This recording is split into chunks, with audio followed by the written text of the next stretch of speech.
great day for work here at the Happy Healthy Workplace podcast. I'm Kimberly Ficklin, your host. And every week we talk to professionals just like you all around the world because we want to find out what they do to create a profitable business, the kind of business where people really want to work. Hello, everyone, and welcome to the Happy Healthy Workplace podcast.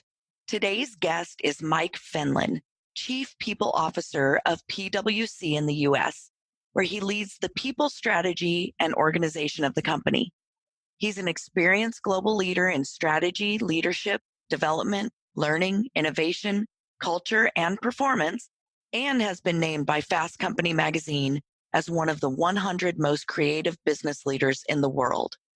Mike is here today to discuss the Wellbeing Learning Project, a new study released this month from PwC in conjunction with the University of Southern California, the most comprehensive and rigorous study of a corporate well-being effort to date.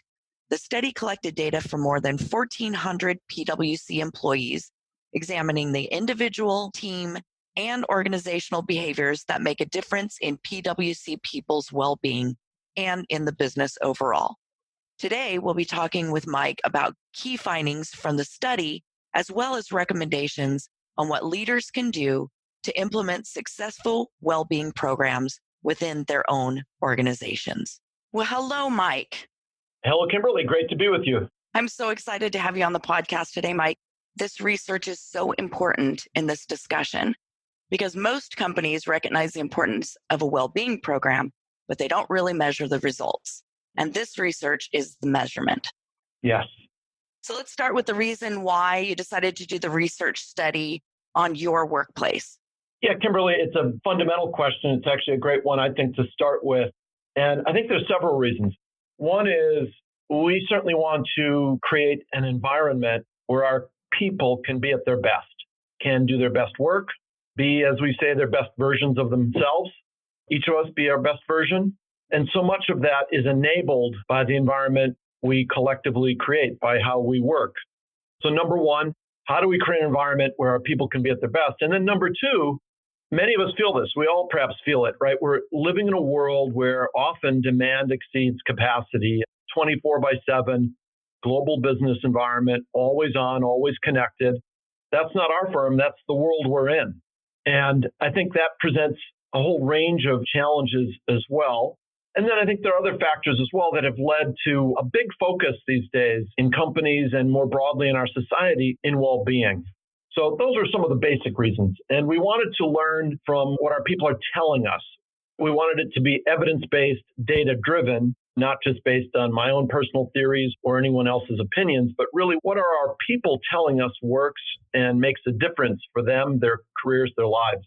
And that is key right there, what you said, because all too often we're looking at things from our perspective. I've said this on the podcast many times before. You need to design your own well-being programs in your workplace rather than having someone come and just roll out a program for you, or the executives of the company thinking that this is what's best for their company and every individual involved. So that makes a lot of sense to me. And it's interesting, the point you just made, one of the development objectives in our firm this year is we offer digital badges, and one of them is human-centered design. And I think you have to take a design thinking, human-centered design approach to well-being, to your point.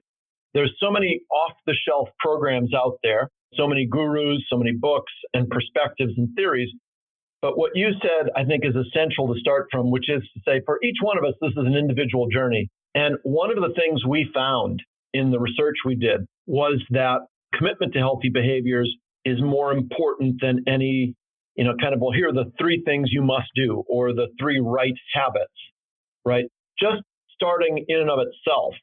Maybe for you, that means practicing mindfulness and meditation. For someone else, maybe incorporating exercise into their routine. Maybe there are work practices that need to change. I need to manage my workload differently, or I need support in doing that. So I think that was one of the first insights. The very point you just made is it's important to take a customized approach, but at the same time to do it at scale and to make sure that people feel empowered and supported in the journey.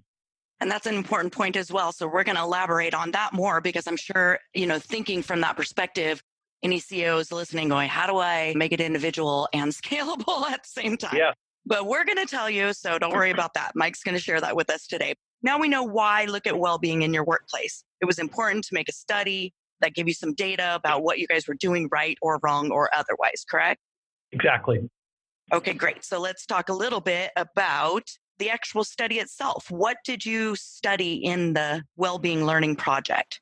Well, it was a very comprehensive study. The researchers at the University of Southern California, in fact, have told us that it's the largest study of its kind of a, quote, corporate well-being initiative. And we looked at both the context our people work in. So those are some personal attributes as well as the attributes of their team environment, the climate inside their teams, and their use of technology. We can come back to that. And then specific behaviors that drive well-being. So here, think in 4 categories: physical, emotional, mental, spiritual. So physical things like sleep, recovery, hydration. So practices that help me manage my physical energy, my mental energy. So practices like working in sprints, factoring in opportunities to renew through the day, to maintain your focus, meditation, mindfulness practices, emotional well-being. So we looked at that. So for example, practices like appreciation and gratitude, expressing that to others. And then spiritual. And when we use the word spiritual, it's not obviously in any theological sense, but here, am I connected to a sense of purpose? Am I engaged in activities that give me a sense of renewal that are meaningful? Does my work tie to something that I feel is meaningful? So we looked at those sorts of behaviors and how they tied to outcomes related to burnout, related to happiness in the most basic sense, engagement, that's a popular word, motivation, how I'm feeling about being part of our firm, about PwC, and fundamentally my passion, my sense of passion for what I do. Okay, that is a lot to look at. How did you gauge that? Obviously, it was over, 6 months of studying going, but how did you take all of those? Because I'm looking at a piece of paper, you shared some with us, but there's a lot of information that you were looking at. I'll go back to a couple points. One is it's an individual journey. And at PwC, one of the things we've done is we've asked everyone to do their own self-assessment to understand how they could better manage their energy in those 4 basic categories. So you immediately do this at scale, but you immediately personalize it, going back to the question you posed earlier, right? So you need to make sure this is part of your people strategy, really part of your business strategy, your culture. So you're really empowering or enabling people, you're giving them tools, but then you're also immediately personalizing it. So a self-assessment, and we captured individual data. But at PwC, much of what we do is done in teams.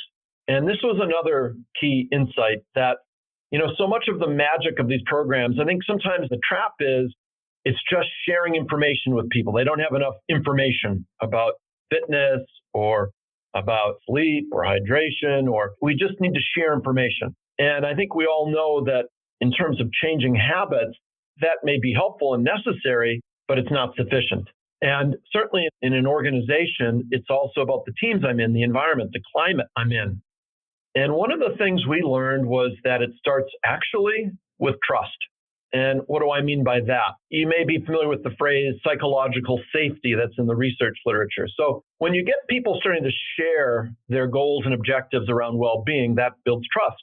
And what we found in the past was sometimes people held back. Maybe I don't want you to think somehow I'm not hardworking or I'm not committed, or, if I'm going to say, well, I'd like to get time to do yoga or meditate or have a meeting while we're walking, a whole range of activities, right? So some of those goals are personal, but then we also asked our teams to share those personal goals and then have team goals as well. And a big part of the magic was creating that chemistry in our teams, building a trust-based environment and validating these as legitimate goals that really then contribute to our performance as individuals and in business. Does that make sense? Absolutely does, 100%. As you were speaking about how this should just be a part of your onboarding, as soon as people are coming on new, you're just automatically beginning these types of surveys with them. They're understanding that the trust is important. And I'll go back to that. So surveys have been traditionally not very accurate because of the trust factor. A couple decades ago, people were far less trusting of their workplace. And there were some people that were using the surveys for, less than appropriate things. And so then people started thinking, oh, my boss is going to get a hold of it, right? If I say this, my boss is going to know. Or like you said, what if my important thing is I get a mental health day every day? I mean, once a year. But yet my boss is totally against mental health days. So I can't say that because that might not be something that's in accordance. So I do like the fact that you're surveying your employees to ask them really what they want as it applies to these very specific behaviors and attitudes. But in order to get that trust from them to give you the real data that you need, you have to create that sense of trust in your company first. Exactly. And it might be say, well, gee, how do I do that? That's a tall order. And by the way, we're living in a world where there's an erosion of trust So true. across the board. Mm-hmm.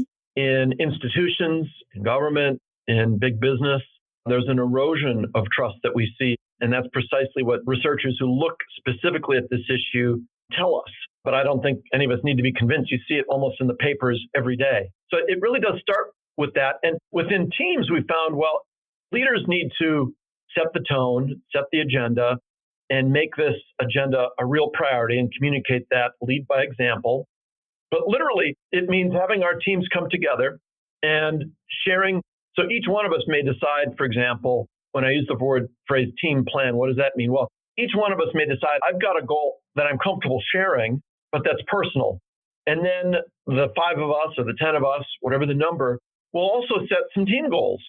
Just like anything else we'd take seriously, we're going to have a plan, and periodically it's going to be on our agenda, and we're going to talk about how we're doing, where we're making progress, and what we could do differently to support each other in being successful. And I have to say, we now have thousands of teams that have plans and have shared those plans. And now we're cross-pollinating. And the fact of coming together, having a plan, it's both personal, but it also then, I feel empowered that this is real, that my team, my leaders, the firm are serious about this. It's not just kind of a brochure or PR or spin, but it's a genuine commitment to our culture. We're far from perfect. This is still a journey. The research we did was part of learning and how can we continue to get better. Oh man, I love having a plan. Oftentimes, like you said, engagement's the big buzzword and everybody's bringing in, speakers and teachers and lunch and learns and you learn all this great stuff. But what happens after that?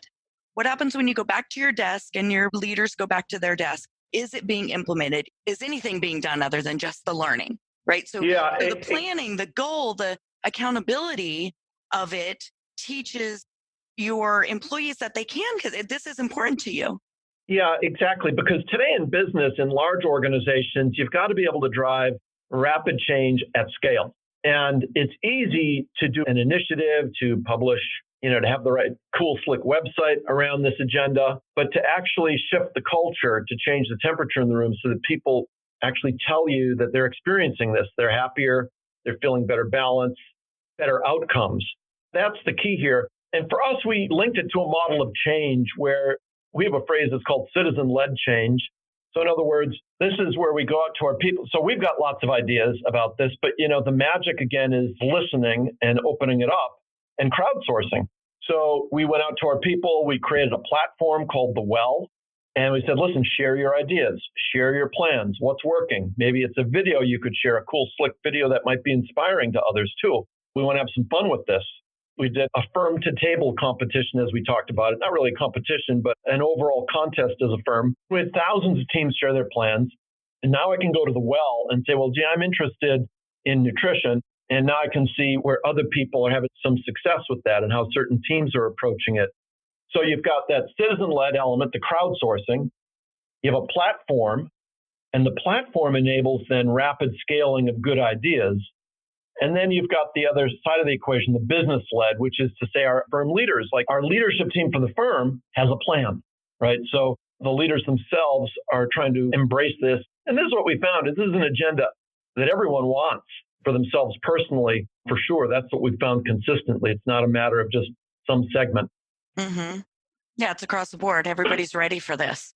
That's why we're all talking about it, because everybody's ready. Good stuff. I love, just the idea of the leaders, and I like the citizen-led and the business-led. I like that. People can take their own accountability for those things. Not only just expect the company to come up with some program for them, but to be able to have a say in it and be able to be heard, really be able to feel like they're being heard individually and as a team, which is funny. It seems like those two words don't go together, but the way that you're describing it, they certainly do. And I really like the way that you've described that for us, Mike. It's interesting. We live in a world, this 24/7 global business environment. There's a lot of pressure on businesses these days to perform, and that can cascade down. We see a tremendous interest in mental health today in business, not just at PwC. I see this across the board. We recruit from hundreds of universities in the US, for example. And when I speak with university presidents, they have an intense interest in well-being and in mental health as a dimension of that. So there's a much broader societal theme here in terms of both mental well-being and overall, and how we can make this a priority, how we can be more resilient in a world where it seems demands are always exceeding capacity, where we're always on, always connected. And that's part of the well-being journey as well, is learning how to work with the digital devices we have and actually getting protected time or respected time where I can recharge and not always be reacting to the next email that's come in. Oh man, right? How do people even shut their stuff off most of the time? It's always coming in 24/7. This is good stuff. Let's get to the meat of this research here. So let's go into what you found. There's 4 key findings. You found a lot more in the study, and people will be able to find the links to the full study in the show notes. But why don't you just sum up for us, Mike, Sure. what you found? Yeah, number one, there is no single key here to beginning the journey around well-being. So making a commitment, just picking something, one healthy behavior, could be very simple. Maybe it's around hydration. Maybe it's around sleep. Maybe there's an aspect of your work environment that needs to change. But one behavior, just starting, was the key. A few things that stood out in terms of having impact on well-being. Interestingly enough, appreciation. Being able to step back and have a sense of appreciation for your accomplishments in life, at work. This is one of the signs of burnout, right? When you stop getting satisfaction from your achievement, from your work. Maybe you start to feel disillusioned or cynical. That's a symptom of burnout. And interestingly enough, one of the behaviors we found was being very deliberate in taking time to take stock and appreciate what you are achieving, how you have been maybe fortunate in life, where you have been fortunate, and then being specific around an activity that renews or recharges you, building that into your day. So as you mentioned, we're always on. So one of the rituals we found that made a difference was when people were able to work in sprints, meaning I'm not booked nonstop, right? I'm actually building in time to recharge, to focus on things that are, I'm not just reacting. So building in time to recharge through the day was a practice as well that led to higher levels of happiness, passion for their work, engagement, lower levels of burnout. So making that commitment to whatever behaviors seem most relevant versus saying, well, here are the 5 things I've got to do.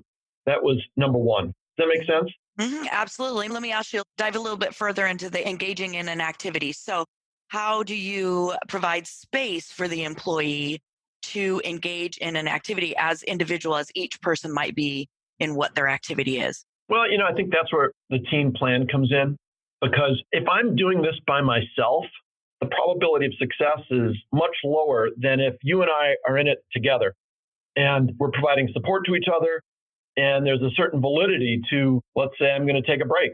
Let's say I'm going to go offline for a period of time. You understand, and we're supportive of that. We're incorporating some of these habits into our day, whether that's exercise, mindfulness, walking, some simple things that can help us recharge and re-energize. I like that there was also the remembering the ways that one's been fortunate, which is appreciating, but you have to remember it first to appreciate it. I did like that too, because that goes in line with just being kind of mindful of what's happening in your life, right? Which we, like you said, we're on 24/7, and we tend to look at the things that are happening and be reactive. So lots of stuff is coming at us, and it's really hard to sit down for a minute and think, wow, but what about this? Oh, look at the beautiful blue sky. Bird just flew by. Exactly. So it also goes to that end to some new ways of working. So I'm not always in that reactive mode. The second thing we found, for example, is something I've already talked about, that teamwork is essential, not going it alone. And one aspect of the work environment that's very important, because it's not all about the individual, right? It's not all about you exercising more. It's also about the environment we're in and that we create and that we're reacting to.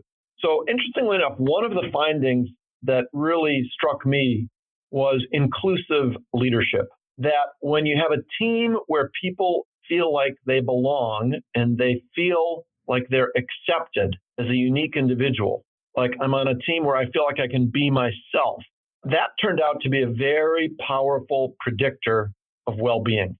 Inclusive leadership, being able to create that sense of belonging for everyone, regardless of their identity, regardless of their demographics, their background, their professional perspectives, that sense of belonging in a team and acceptance, it ties to trust. It ties to what we talk about in terms of psychological safety. So people will speak up, share their points of view, which in turn drives quality, right? It drives better decision making. Absolutely.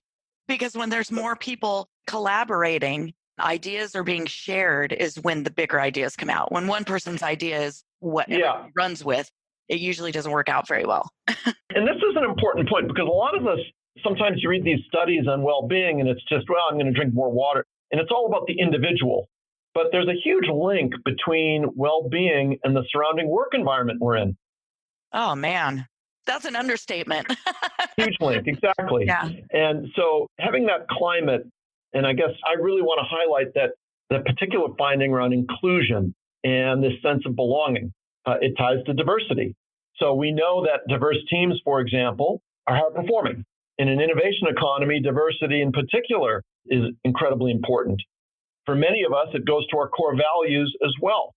Well, interestingly enough, it turns out that leaders who are able to create that sense of inclusion and belonging are creating a team that's going to perform at higher levels, partly because it's promoting well-being. It's moderating things like burnout, and it's promoting engagement, passion, where people really can contribute to their fullest. Remember, I talked about this as one of our motives for doing this research. How do we create environments where people can do their best work and contribute to their fullest? So part of that is quality leadership, effective leadership, inclusive leadership. That's the point I want to emphasize. Does that make sense? It absolutely does. Very well emphasized. I think there's a saying that says, if you're the smartest person in the room, you're in the wrong room. And I think that speaks to diversity in itself. So that's good stuff. I love it. Okay, so number 3, here I'm reading corporate priority plus healthy habits equals big business benefits. Tell us all about that. What we found. So the benefits of well-being, because it's easy to think, well, the benefits are really just for us as individuals, right? And that's real. That's fantastic. Obviously, that's one of our objectives. But it turns out that it has real business impact as well. And we found this in that our people told us they felt like they had better relationships with their clients, that their team was performing at a higher level, better team dynamics. Some of the examples of business outcomes that when you're promoting this culture of well-being, you start to see. Now, when you step back and think about it, well, gee, maybe that's exactly what I would expect. But it's fascinating in a world, again, where there's so much demand, we can lose sight of that and adopt work practices, leadership practices that actually are harmful to well-being. That's the point here, that when you're starting to drive inclusive leadership, when you're driving those team plans I was describing, when you're approaching this with crowdsourcing, where you're listening to your people, that's where you start to shift the culture and it translates into bottom line results. Great. I love it. A better perception of client relationship, improved dynamics, and intention to remain with the firm, which is recruitment. So now number 4, this one surprised me. Technology boosts well-being. Talk a little bit about that for us. Yeah, I'm actually wearing a device right now. Many of us wear devices these days. And one of the questions we wondered about was, how helpful really are these sorts of devices? Things that help us track, for example, your activity, where you might record some of your habits, that kind of thing. Interestingly enough, what we found was that people who used well-being technology found that it wasn't so important to well-being per se. It wasn't the technology in and of itself that led to well-being, but it actually led to better teamwork and better relationships even with their clients. So when you think about that for a second, I think the technology becomes a tool that helps collaboration, helps sharing, makes this more of a social experience. For some of our teams, they integrated it into their planning. It's not that it's kind of this magic wand, this device I have, but rather it becomes a tool that's really valuable for teams in kind of a social context and helps us work more effectively to help each other. Well, that makes sense. It was surprising to me, and I think it was surprising to your participants as well that Yeah, they I were thought going it to was an be interesting. they were going to care, right? Yeah, exactly. Yeah. All right. Well, so this is all great stuff. I love the 4 key findings that we've talked about. Now let's talk about taking well-being to the next level. What can we do now that we know what we know from this research to move our companies to the next level where it comes to well-being? I've got a couple ideas here from what we're learning. Again, I think it's important to crowdsource, to take that citizen-led approach to really empower people to personalize and scale the experience and the journey, then to share their ideas. At PwC, we did that by creating a platform. We call it The Well. That also enables us to scale ideas rapidly. So that's, I think, an important first step, which is to personalize the journey, but also to drive this at scale and to make it clear that this is an important priority. It's not just something that's nice to do or, we're just going to provide people with information and good luck, but that this is a serious organizational priority that enables people to be at their best, to contribute fully, to contribute to the best decision making, the best innovation, the best ideas, that it translates then into business outcomes. I also think, if you look at some of the dimensions of well-being, mental well-being in particular, there's huge interest in it these days. And raising awareness and recognizing when we can benefit from getting help, from using professional resources, recognizing it in others as well is very important. And I also think taking the stigma out of that conversation around mental health is so important. That's part of this well-being journey as well. And we see a broad interest in our society in mental health, a lot of concern around some of the trends in increasing distress, for example, more broadly in our society. We see this on college campuses, for example. So I think raising awareness and taking the stigma out of that conversation is an important element of this well-being agenda as well. That's a really good point that you brought up. And for the listeners who have been listening for a while now, they've heard from Michelle Dickinson, who's been a guest here a couple times now, a former Johnson & Johnson employee who now speaks about mental health and who had created a space there at Johnson & Johnson for them to speak about their personal issues, a TED Talk that they actually created in their workplace for people to come up. And she came up as a leader and spoke about mental health, going back to what you said, when the leaders speak up first. Then there we go. Now we've provided some space for other people to feel comfortable to speak up. Yeah, it's interesting. Specifically on mental well-being, sometimes there's a stigma attached to this. I remember both of my parents have passed away, but they both had cancer towards the end of their life, and there was never any stigma talking about that. In fact, it's often something where everyone's rooting for you and you're respected for dealing with kind of the trauma of the illness. But my mom also suffered from mental illness, and that was something growing up as a kid, suffered from depression specifically. I felt some shame about it. It was something we never talked about, right? But they're both medical conditions, and recognizing signs and symptoms and feeling empowered to get help or to help others get help, whether that's a colleague or a family member or a friend. That's the goal, is to take the stigma out of that conversation. And I'll relate it then to what we started with around team plans, making well-being a part of how we work, right? Mm-hmm. That's the goal, that when we create a project plan or a project, well-being is part of that. Just as other aspects of the plan would be, you just automatically consider them to be an element of how you'd organize a team. This needs to be an essential component of that as well. Make sense? It absolutely makes sense. And I think that I should probably introduce you to Michelle Dickinson. Her mother had mental illness, and she had all of her life worried about telling people and whatnot. She's, you can listen back to I don't remember what episode it is, but we have 2 of them with Michelle where she explains the same thing. And that's why she had helped the company to grow this place where people could come up and talk about it, because it makes that's terrific. I'll make sure to look for that. I'll have to connect. That's the kind of leadership, by the way, we need in our society and in business. That's exactly the kind of leadership we need. And there's an enormous interest we're seeing in mental well-being across the board. It's so true. And it's funny because if you think about this, that used to be a joke, right? I need a mental health day. That used to be something that we said that was funny because we really weren't ever afforded mental health days. You had to lie to your employer to take a day off if you just didn't feel like going to work that day. When I mean mental health, I mean there's a much more deeper problem, like people who have some types of disorders. But I'm even talking about just the person who has mild depression, because we often talk about a lot of the more mental health disorders that people struggle with the most. But really, there's a lot of surface ones that we don't talk about at all. Then we're not ever given the opportunity to, utilize mental health days. And that's a new conversation we're having now. So I love it. Yeah, it's important to understand when you're talking about mental well-being, understanding signs and symptoms, whether it's in yourself or others, that mean it would be valuable or it could be helpful to get some help. So learning to recognize that, raising awareness, and taking the stigma out of the conversation, just like you wouldn't hesitate to get help from a medical doctor, just like we don't hesitate to hire a trainer right at the gym. Yeah. Of course, our mental well-being is no different. And I think normalizing that discussion is really important. Yes. Actually, Michelle had likened it to helping she was talking about your coworkers. So if you see somebody that's struggling, go ahead and say something, because if you saw them, they had broken their arm, you would immediately run over there and begin to help them. But if you see them having a mental health breakdown, you want to try to stay away. Just treat it the same, because it is. It's an interesting how we kind of went there. I do like that we've gone there, because I love how every time I interview somebody, it always circles back to something that's been talked to on the podcast with another guest before. And that's really because we're having these meaningful conversations about what really matters, and the stuff that we're talking about, it all really matters.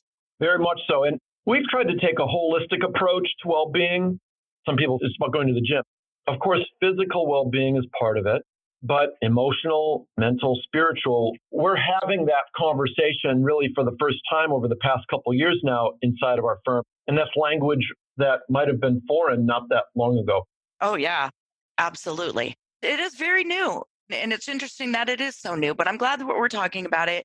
I'm glad it gets brought up. I'm really, really happy. I love doing this podcast because, for the listeners, they know that I have been in jobs before where I didn't have all this stuff and I became chronically ill. So we talk about mental illness, and we've talked also about how physical illness can manifest itself when you don't have well-being in your workplace. And usually that transitions too. If your job really sucks and you don't really like it, then when you come home, you don't really know how to shut that off. So there's a great disconnect. You can't go like, oh, great, now I'm not at work anymore. I'm just going to go have fun with my kids and my spouse and, whatever. It's really, really hard to do. Absolutely. It spills over and vice versa as well. So that's why this is about the whole person.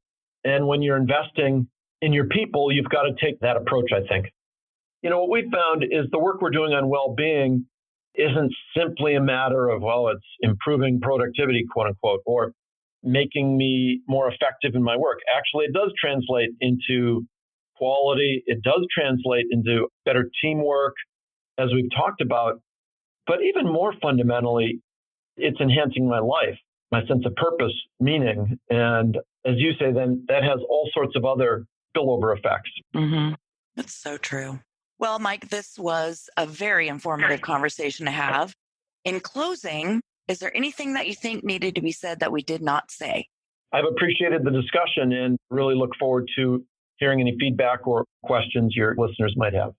Wonderful. I love that. Yeah, definitely. We're going to have all of the show notes and links at the website as usual. And we definitely want to make sure that you guys are paying attention to this and sharing it out, because this is really important. If you're listening to the podcast and you think it's important enough to come back and listen to it every week, then it's important enough to share it with people, because we really need to let everybody know that it's like the dawn of a new day, right? And we're talking about things in the workplace that we didn't before. And the more we talk about it, the more it changes for us, the better that it gets. So it's important for us to share this type of information. Mike, thanks so much for being a guest again. We really do appreciate this timely information from you. Thank you, Kimberly. Great to speak with you. You are so welcome. This is the close of the Happy Healthy Workplace podcast. Don't forget to check the website, thehappyhealthyworkplace.com, for show notes and links. And as usual, have a happy, healthy day.